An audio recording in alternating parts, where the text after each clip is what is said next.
संगतियां खड़ी हुई है। किसके हैं? श्री प्रशांत किशोर जी के 2 जगह मतदाता है, पवन खेरा जी का भी है, तेजस्वी यादव का स्वयं का है, टी सिद्दीकी एनआईसी केरल के नेता का है, मान्यवर संजय सिंह आप पार्टी के नेता के हैं, एक किशोरी पेडनेकर यूबीटी शिवसेना के हैं, इनका भी है।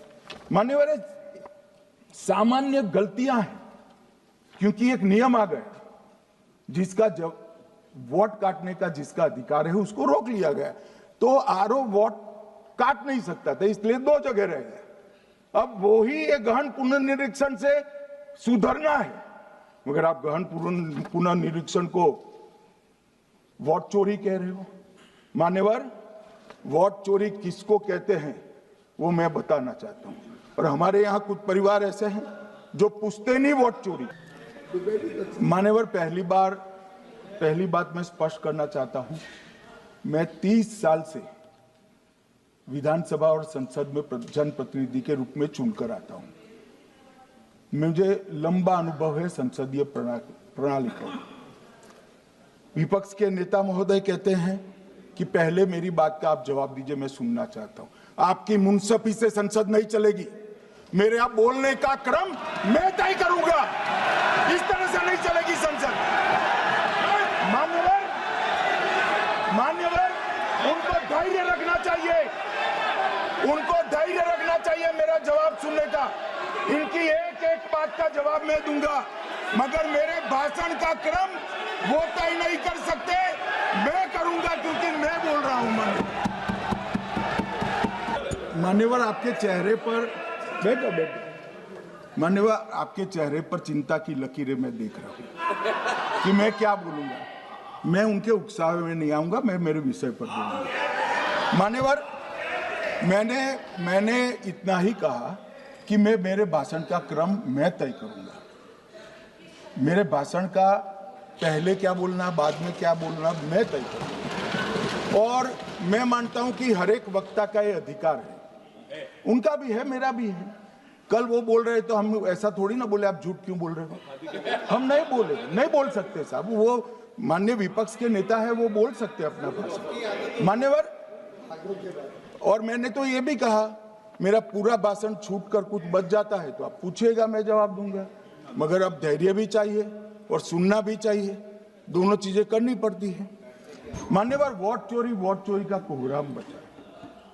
मैं वोट चोरी किसको कहते हैं वो बताना चाहता हूं। वोट चोरी के 3 आयाम हैं। एक तो मतदाता नहीं है, मतलब योग्यता नहीं है, और आप वोटर बन जाते हो तो वोट चोरी माना जाएगा। दूसरा, आप गलत प्रकार से चुनाव जीतते हो तो वोट चोरी माना जाएगा। और तीसरा, जनादेश को डिफाई करते हो, मतलब वोट के विपरीत आप कोई पद प्राप्त कर लेते हो तो भी एक प्रकार से वोट चोरी होता है। अरे सुनो ना, क्यों जल्दबाजी करते हो मानिकम, क्यों? अब मैं 3 वोट चोरी की घटनाएं बताना चाहता हूं। सबसे पहली घटना हुई, आजादी के बाद देश का प्रधानमंत्री तय करना था। तय कौन करना था? तो उस वक्त के जितने प्रांत थे, इसके कांग्रेस के अध्यक्षों ने, उनके एक एक वोट से तय होना था। अब 28 वोट श्री सरदार पटेल को मिले और 2 वोट जवाहरलाल नेहरू जी को मिले।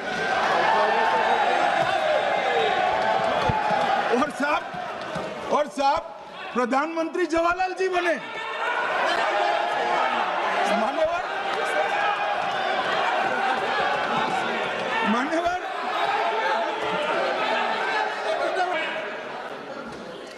मान्यवर दूसरी, प्लीज बैठिए माननीय सदस्य, प्लीज, हर बार नहीं उठते, बैठिए। मान्यवर, दूसरे प्रकार की वोट चोरी और नैतिक तरीके से चुनाव जीते, ऐसी वोट चोरी भी भूतकाल में एक बार हुई थी। श्रीमती इंदिरा गांधी रायबरेली से चुनी गई। इलाहाबाद हाईकोर्ट में श्री राजनारायण पहुंचे कि चुनाव नियमों के अनुसार नहीं हुआ। इलाहाबाद हाईकोर्ट ने ये तय कर दिया कि श्रीमती गांधी ने उचित तरीके से चुनाव नहीं जीता है, हम इसको रद्द कर दें। मान्यवर, ये भी वोट चोरी थी, बहुत बड़ी वोट चोरी थी। और उसके बाद में क्या हुआ? उसके बाद में क्या हुआ? उसके बाद में वो वोट चोरी को ढकने के लिए संसद में कानून लाया कि प्रधानमंत्री के खिलाफ कोई केस ही नहीं हो सकता।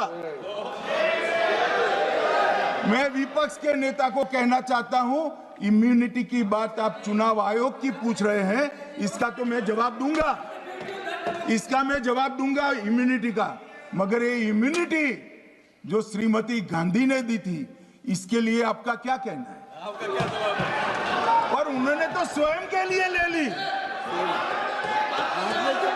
उनका आरोप है, प्लीज ऐसे नहीं चलता। तो मोदी जी को भी सब लोगों ने प्रधानमंत्री बनाया है भाई, आपकी कृपा से नहीं बने हैं। मान्यवर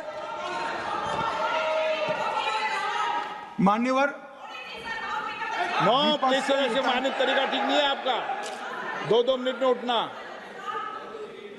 मान्यवर विपक्ष के नेता ने कहा कि आपने चुनाव आयुक्तों को इम्यूनिटी दी।